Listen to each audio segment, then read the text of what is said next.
मैया आज मैं संकल्प करता हूँ कि जब तक मैं हरि की दर्शन न कर लूं तब तक तेरा ध्रुव तुझे मुंह नहीं दिखलाएगा। मैया आज दृढ़ संकल्प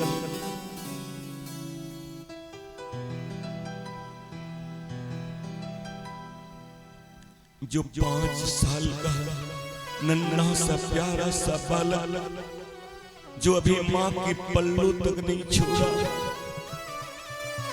धन्य है वो माँ सुनिधि भगवान की सेवा में भेज दी। और सत्य बात है बंधुओं, मेरी मातृशक्तियों, बालपन में जो संस्कार बच्चा में आ जाए वो जीवन में अंतिम क्षण तक रहता है। जिस प्रकार मिट्टी गीला रहते मूर्ति की आकार को आप जिस प्रकार बनाना चाहो बन जाती है, और यदि वह मूर्ति सूख जाए तो और उसमें आकृति नहीं बनाई जा सकती। ठीक उसी प्रकार कुम्हार ठोक करके पीट करके संवार करके चिकनाई ला करके ममता डाल करके क्रोध करके जिस प्रकार बर्तन को बना देता, मूर्ति को गढ़ देता, उसी प्रकार हमें अपने संतानों के प्रति रवैया रखना चाहिए। ध्रुव जी महाराज आज जंगल की ओर प्रस्थान कर गए। माँ से ये भी नहीं पूछा छोटा सा नन्हा सा बालक कि मैं जाऊं तो कहां जाऊं, बोलूं तो क्या बोलूं, भगवान को पाऊं तो कैसे पाऊं, ये भी पूछ नहीं पाया।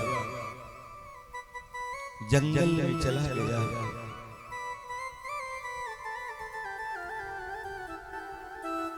नारद जी आए, देखा राजकुमार है, तेज पुंज है उसके शरीर में। कहने लगे बालक कहां जा रहा है? ध्रुव महाराज कहने लगे महाराज आपके चरणों में प्रणाम। हे संत महात्मा, मैं भगवान की खोज में जा रहा हूं।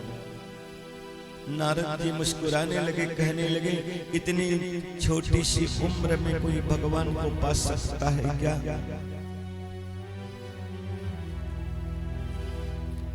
इस जंगल में बड़े बड़े हिंसक जंतु हैं, शेर है, भालू है।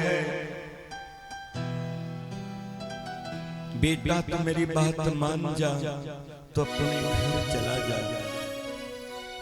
जब थोड़ा बड़ा हो जाएगा तो फिर तपस्या कर लेना।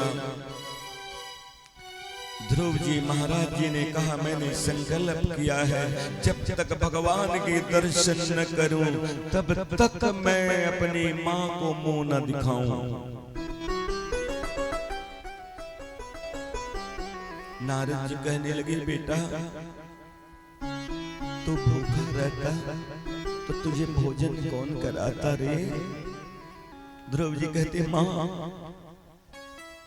तो प्यासा रहता तो जल कौन पिलाती? ध्रुव जी कहते मां पिलाती। तुझे नींद नहीं आती तो तुझे कौन सुलाता? ध्रुव जी कहते मां तो इस जंगल में तेरी मां है क्या? तुझे भूख लगेगी तो तू कैसे करेगा? तुझे प्यास लगेगी तो तेरी परवाह कौन करेगा? जंगल में राजमहल जैसा कोई सुंदर बिछौना नहीं बालक, मेरी बात को मान जा, तू अपने घर वापस चला जा।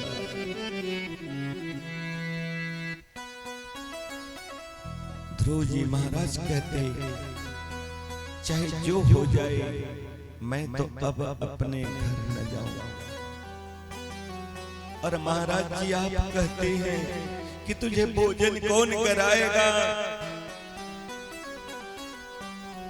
जब दांत नहीं थे तब दूध कौन पिलायो,